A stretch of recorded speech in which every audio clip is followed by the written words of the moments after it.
O mais importante é a luta. A história não se apaga, recorda-se.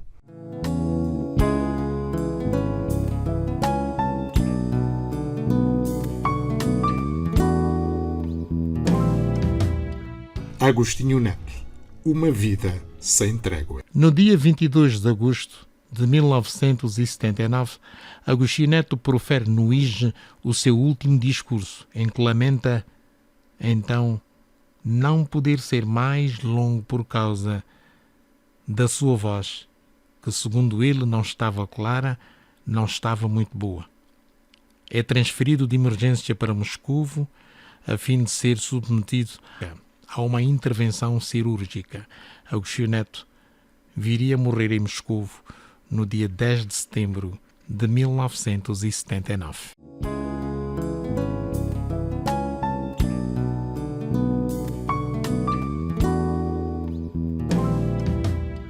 Agostinho Neto, uma vida sem tréguas. Dona Maria Eugênia Neto, permita-me recuar no tempo para recordar um dia tristemente célebre, o dia 10 de setembro, data da morte de Agostinho Neto, mas afinal, de quem foi a decisão para que Agostinho Neto partisse para Moscovo em tratamento médico? Isso eu queria saber, porque foi no próprio dia que ele fez as consultas que decidiram que tinha que ir assim nessa pressa toda. Não sei.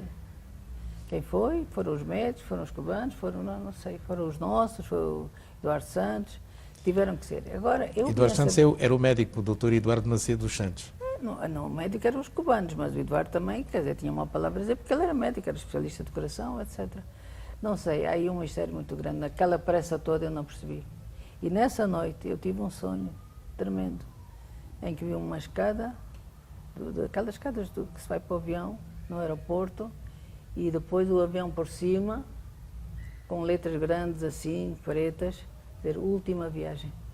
E foi a última viagem. Eu não sabia que ele ia morrer, nem que ele ia viajar sequer. Foi a última viagem. Agora, quem foi? Porque ele acho que ia se encontrar com o Sabine. Ou ele tinha um encontro com uma personalidade. Agora, para as coisas que eu ouço, eu deduzo que talvez fosse o Sabine. Ele ia se encontrar com ele. Ele estava muito eufórico. Mas depois a gente ouve tanta coisa que não sei. Porque lá fizeram essa pergunta já a diversos jornalistas, mas então, como eu disse, não sei, eu não estava lá dentro da sala, mesmo que eu tivesse, eu não percebo nada disso. Sei lá se estavam a anestesiar mais ou se estavam a anestesiar menos. Agora, com os recursos técnicos que há hoje, nem sequer acordar, eu fico a pensar.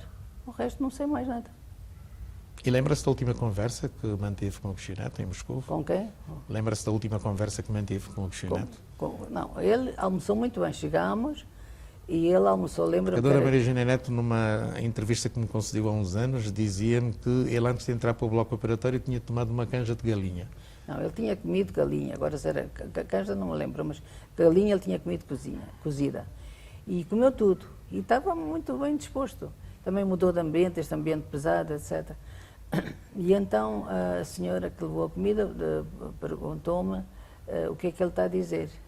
Não, ele é que me perguntou o que é que a senhora estava a dizer que era show, eu sabia um bocadinho de russo. Estava contente por ele ter comido tudo. Ele sorriu. Dali a umas 2 horas vieram buscá-lo.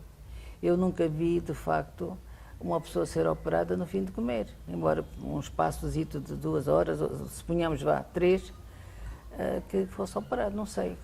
Não sei os pormenores, não sei, não posso dizer, mas não sei.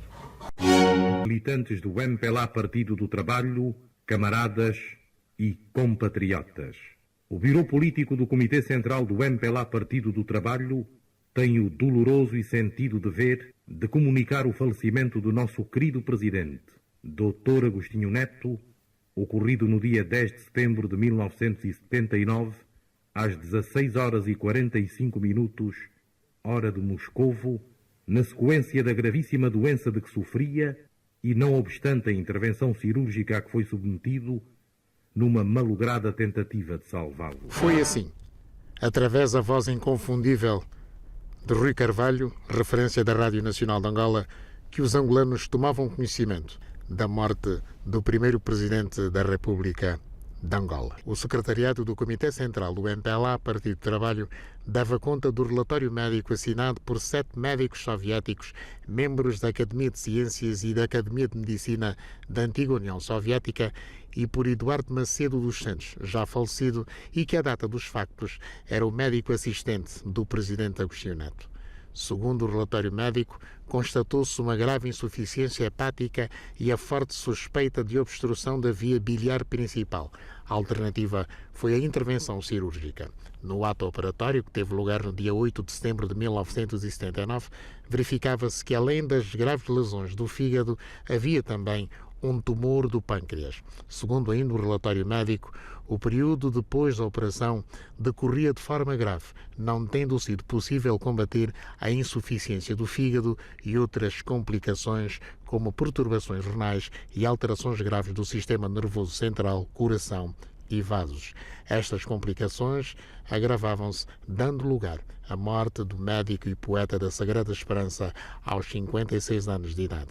Defensor do não alinhamento, da unidade nacional e do apoio total à causa dos povos namibiano, zimbabuiano e sul-africano, bem como a libertação de Mandela e pelo fim do apartheid, Agostinho Neto apoiou ainda os povos de Timor, do Saara Ocidental, da Palestina, dando apoio logístico e financeiro em nome da solidariedade. E na noite do dia 11 de setembro de 1979, quando o povo angolano de Cabinda ao Cunene já chorava, era José Eduardo dos Santos, então ministro do Plano, quem aparecia na televisão popular de Angola a anunciar a morte de Agostinho Neto. O Bureau Político do Comitê Central do MPLA Partido do Trabalho tem o doloroso e sentido dever de comunicar o falecimento do nosso querido presidente, Dr. Agostinho Neto, ocorrido no dia 10 de setembro de 1979, às 16 horas e 45 minutos, hora de Moscou, na sequência da gravíssima doença de que sofria e, não obstante a intervenção cirúrgica a que foi submetido numa malograda tentativa de salvá-lo. No dia do funeral de Agostinho Neto, a Rádio Nacional de Angola fazia uma grande cobertura, pondo os seus melhores jornalistas a narrar o acontecimento. Francisco Simões, Rui Carvalho, Manuel Branguel, Arlindo Macedo, Ladislau Silva e Laurinda Santos eram as vozes da rádio pública. Ladislau Silva recorda as emoções do dia mais triste do povo angolano.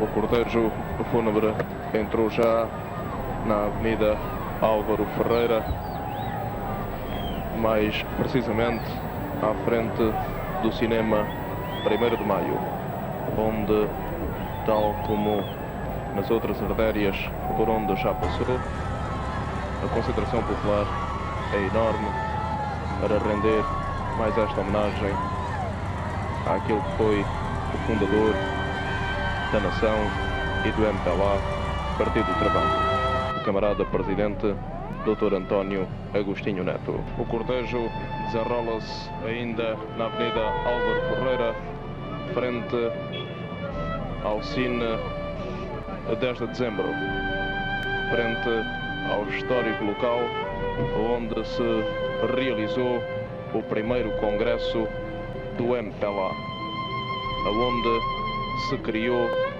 sob o olhar silencioso de Lenin, o MPLA, Partido do Trabalho.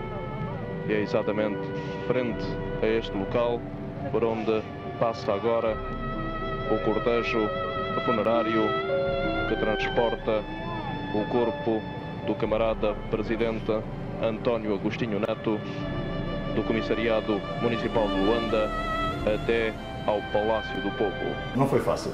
Não foi fácil mesmo. Foi um momento de muita intensidade, um momento de muita tensão, de muita emoção e comoção principalmente.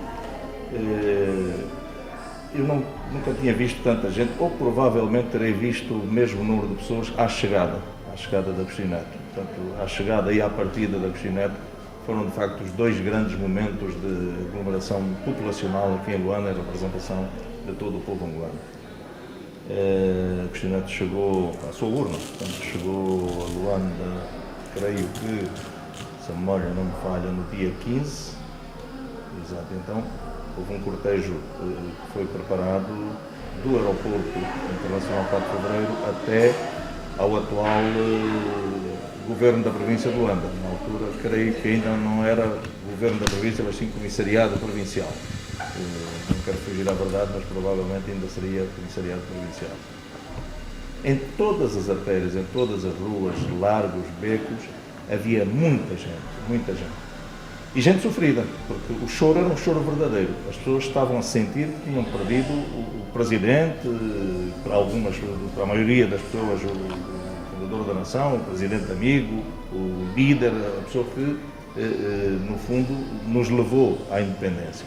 Foi, de facto, um momento bastante duro.